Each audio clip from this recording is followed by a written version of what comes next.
राजगीर महाराज यांनी 20/12/1969 ला दत्त स्थापना सांगली बुजुर्ग केली आहे. त्याची वंश परंपरागत आज 56 वर्ष चालू आहे आणि याच्यामध्ये अखंड रत्नाम सप्ताह 1984 पासून चालू झाला आहे आणि सतत हा अखंड रत्नाम सप्ताह आतापर्यंत चालू आहे. आणि याच्यात मोठ्या मोलाचं म्हणजे गावकरी श्रीमंत मंडळी याचं मोलाचं योगदान आहे. कारण का 84 पासून न बोलवता स्वतः आपल्या इच्छेने येऊन अखंड रत्नाम सप्ताह 7 दिवस चालवतात. गाववाल्यांचा एवढा प्रतिसाद आहे मला आणि भक्त मंडळी जी आहे मुख्य अशी हिराजी महाराज यांची कमीत कमी 1992 ला वाढल्यानंतर आम्ही लिस्ट पाहिली, त्यांची यादी पाहिली, त्यावेळी त्यांचे 7,000 मंडळी होती. त्यांची सुद्धा प्रतिसाद आहे, त्यांचे आशीर्वाद आहे आमच्या पाठीची आणि हा परंपरागत चालू आहे.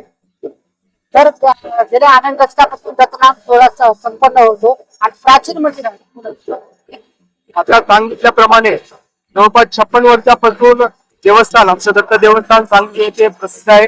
पंचकृषीमध्ये नावाजलेलं देवस्थान आहे. प्रत्येक गुरु घराण्यावर आदरणीय कैलासवासी हिरागीर महाराज यांच्या आशीर्वादानं त्यांच्या पावनभूमीत हे सांगली दत्त मंदिर आहे. त्यांचा वारसा आज आदरणीय केदारगिरी महाराज हे अतिशय उत्कृष्टरित्या चालवत आहेत. पंचकृषीतील भाविकांची अत्यंत त्यांना मानणारा गुरुघर म्हणून त्यांची पूजा करतात. त्यांच्यासाठी आदरस्थान आहे. पंचकृषीतून या यात्रेनिमित्त लोक या ठिकाणी सहभागी होतात. आज दिवसभर मागील 7 दिवसापासून दत्तनाम सप्ताह चालू आहे. आज जत्रा यात्रा भरते आमच्या गावामध्ये. त्याचबरोबर आज गावामध्ये मिरवणूक निघालेली आहे. त्या अन्नदानाचा कार्यक्रम सुरू आहे. केदारगिरी महाराज यांच्या नेतृत्वात अतिशय उत्कृष्ट असा सोहळा आमच्या सांगली नगरीमध्ये संपन्न होत आहे. त्यामध्ये सर्व गावकरी अतिशय हर्ष उल्हासात सहभागी होऊन या सोहळ्याचा आनंद घेतात. आता दिवस चालेल.